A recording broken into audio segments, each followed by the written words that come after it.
Hello everybody, welcome to today's episode of Broadband Deployment News. So the new Biden infrastructure bill purposely states, or specifically states, that municipalities, co-ops, nonprofits cannot be excluded from broadband funds. Does that mean that won't go challenged? Probably not. I'll be right back.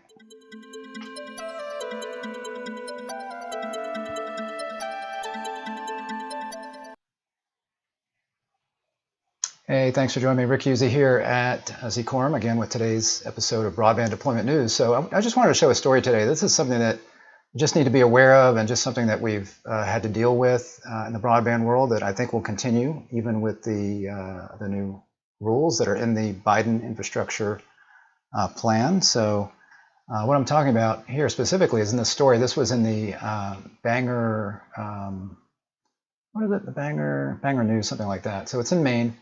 Broadband providers have failed to reach all Maine homes. Now they're fighting towns trying to do it themselves. So what they're saying here in this story is that, and this has been an ongoing issue with something like municipal broadband, where there may be one broadband provider in town and they're maybe not providing the best service. And a lot of this became really evident during the pandemic as more family members would home, having to use the internet at the same time, having to use more bandwidth intensive applications like parents doing Zoom meetings at work and kids trying to do Zoom for homework and whatever else is going on in the house, entertainment, that kind of thing. So this became obvious, and it became obvious that there were a lot of providers that were not, maybe their networks weren't up to snuff to do that. Now a lot were, so I think it was proven that a lot of the broadband networks were very resilient. But there are people in smaller towns and communities that maybe have not had the same kind of access that maybe some of us do. Me living just north of Atlanta, I have great internet access here from a couple of different providers, but in some places just one provider, and one provider may not be, they don't have any competition, and maybe the bar, there's nothing there to make them raise the bar to go to the next level. So this was something that we saw in this Maine town. As the federal government continues to send millions of dollars to Maine and other states to expand high-speed internet service, a debate's emerging over how best to build out networks in rural communities. Some towns are considering municipal-run networks that would reach residents who haven't had access, but in some cases they're encountering opposition funded by the same big internet service providers that have long refused to expand their network. So again, sometimes there's an incumbent provider, and especially if this is a national provider, we see this. If it's a local internet provider, they're in that community, they're really trying to raise the level of broadband for everybody, including themselves, because they go to the grocery store in that neighborhood, they go to church in that neighborhood, they know the people that are the customers. But sometimes it's these major service providers, the big MSOs, that maybe are not stepping up to the plate and improving broadband service in some of these smaller towns because the profit's not there like it might be in a larger town. So here they were talking about a special town meeting in a town called Leeds last week. 70 residents turned out to weigh in on two hot button issues: a new tax district for a solar project and the creation of a town broadband network paid for through $2.2 million bond. Some town officials also suspected that the meeting was being closely monitored by Spectrum, the town's sole broadband provider and potential competitor to the bond proposal that would provide high-speed internet to roughly 330 unserved households, while giving those with slower DSL service a chance to upgrade. Now, I don't know if they're using the definition of unserved in the infrastructure bill, which would be anybody that's under 20 megabits per second up or down by 3 megabits per second up. That may be what they're talking about there. DSL service, slower DSL service, a lot of times that is an issue, that when you've got DSL, it can only go so fast on current technology. It's not something that you want to pile a lot of money into. You're really going to have to upgrade to fiber if you're a phone company offering that. The Leeds broadband proposal sought a slice of the federal funds that have been flowing into the state since last year. So there are already funds that are going into states that are not even related to the Biden infrastructure. It could be through ARPA, the American Recovery Act. There's the USDA funds that I've talked about recently. So they're trying to make use of those funds. Plus, they obviously want to position themselves for the big $42.5 billion in infrastructure spending that's coming. So they're wanting to leverage a commitment from voters to borrow money to extend high-speed fiber to households who can't get it, or that were unwilling to pay the thousands of dollars Spectrum, the only local provider, would charge them. So I'm assuming that means that maybe these customers that would be adjacent to a Spectrum service area, maybe Spectrum's not already there, would have to pay thousands of dollars to get it extended to their area. That's the only thing I could assume that they're talking about there. Obviously not. If Spectrum's already there, they wouldn't charge them $1,000, but I'm thinking that would be to extend service in an area where they don't have it right now. Instead, the town hoped to hire a different provider, Axiom Technologies of Machias, to build a physical infrastructure, and then the town would handle the monthly billing, which it would then use to pay back the bond.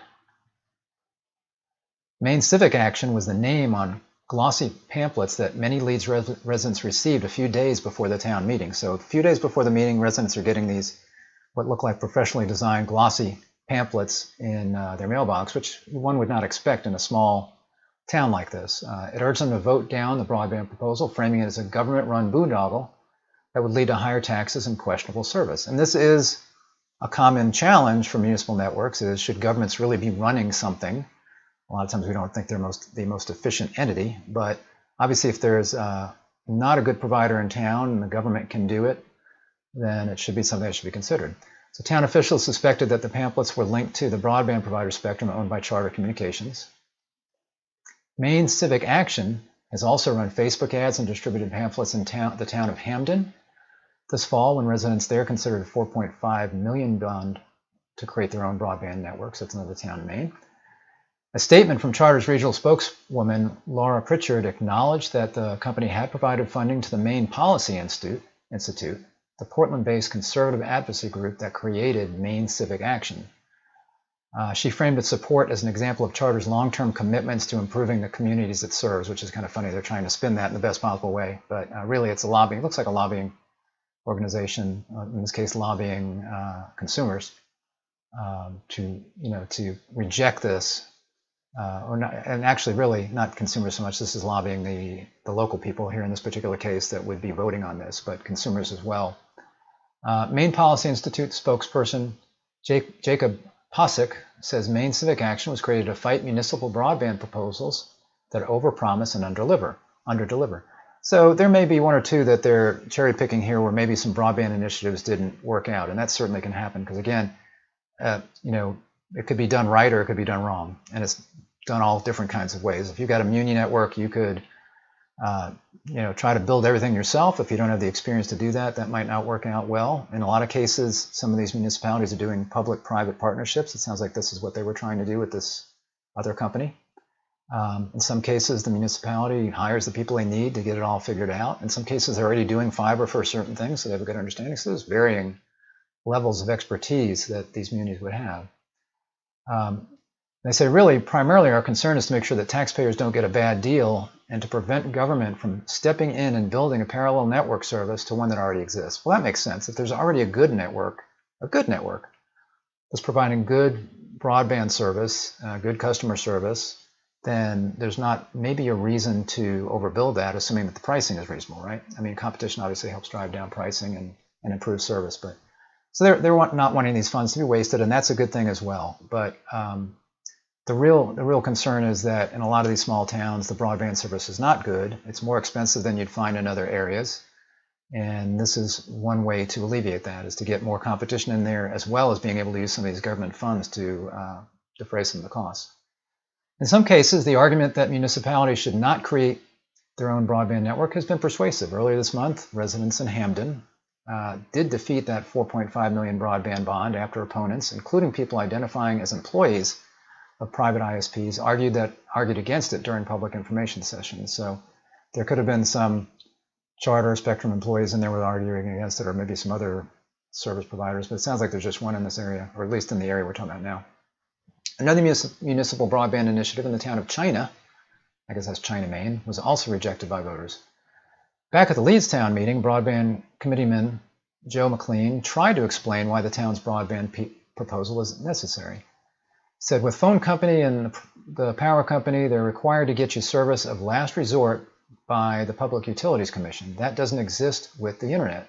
And so these internet companies have been able to just go into the most dense locations where it's most profitable for them. And, obviously these are for-profit companies. And again, if they're a national company, they have a lot less, let's say, they're a lot less committed to a local community. And a lot of these national providers have been pulling out local and regional offices. They've been reducing the number of people that they have there. So have been some issues with that. McLean went on to explain how the broadband bond would enhance the town's chances of securing some of the federal funds flowing into Maine, including the $100 million in the infrastructure bill signed this week. Actually, so this is a little bit older. This a couple weeks ago by President Joe Biden. So this $100 million is money that can go to the states to help them get prepared for broadband service, making sure their broadband office is set up and in place and that they can hire people. That's the first amount of money that's going to be going. So that $100 million, this could help if they're getting matching funds or already getting things in place. That could certainly help there. Selectman Dwight Buckley, who spoke just twice during the nearly 3-hour meeting, weighed in just before the vote. He said, "Personally, I'm going to tell you how I feel. I don't like the fact that the town is getting involved in owning a business. And a lot of people do feel that way. But," he added, "this gives us the opportunity to go ahead and see what we can get for money for grants. If we wait for April, then, like Joe says, we're behind." And it does say that the broadband bond passed overwhelmingly. So it did pass overwhelmingly. So that little lobbying effort did not make a difference there.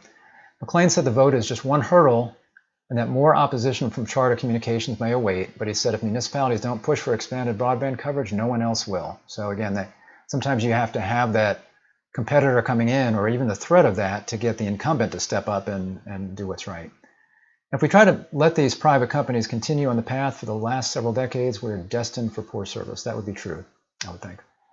And as it says here, it's an argument certain to play out again in the months ahead as rural communities make their bids for access to high-speed internet. So again, we will be seeing this, but the Biden infrastructure bill does specifically state that if a state takes money, they cannot then have any kinds of rules in place or laws in place, anything in the budget that says a municipality or a co-op or a nonprofit cannot get those funds. And a lot of times it is municipalities that they say if you're a city, a state, not state in this case, a city, a county, something like that, that you cannot get broadband funds. Well, that's not allowed under the Broadband Infrastructure Act. So that money can go. So the kinds of lobbying that you would see would not be so much aimed at the states now because they can't take that money if they're not going to allow other, munis to get that.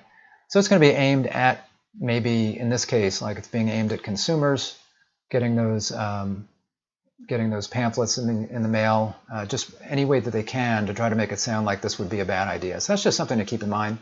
We're going to be seeing this. Thanks for joining me today. I hope this was helpful. I hope you liked it. If you did, give me a thumbs up.